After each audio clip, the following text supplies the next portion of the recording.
News tonight, a class act. There are a lot of obstacles that can get in the way of success, and that's especially true today for teenagers facing all sorts of pressures in and out of school. In tonight's class act, Martha Vasquez introduces us to a young man from Mountain View High School with a zest for life and an attitude to match.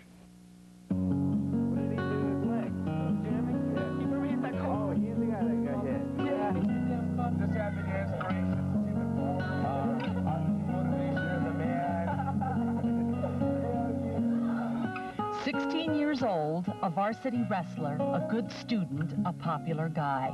Paco Torres has everything going for him. Well, almost everything. You see, Paco's body was not fully developed at birth, but it isn't anything that's going to stop him from succeeding.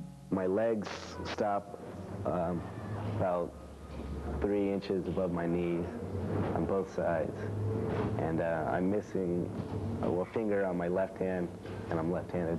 And I only have 2 fingers on my right hand. Despite his birth defect, Paco excels at everything he does. The Mountain View High School junior refuses to let his handicap get in the way of his life. My dad always told me, he said he never knew what he wanted to be, he just knew what he didn't want to be. And, you know, that's unsuccessful at what you are. So you always try to be successful at what you are, and then you'll always be happy. And Paco has a lot to be happy about these days. There was a chance that he might have to leave Mountain View because his father was moving out of town, but he was able to work things out with friends, and he'll continue to go to school here. A promise is a promise, is like, and that's his principle, you know, and if he can't go back on his word. Paco is doing very well in school, and he's a valuable member of the wrestling team because he inspires others to do their best. Paco's he's a super kid. Really enjoy to have up there. He's a hard worker. He tends to be a little bit of a practical joker also, but he's a very hard worker, and he's a good student, good kid to have around. Until a year ago, Paco got around mostly on a skateboard, using a wheelchair occasionally.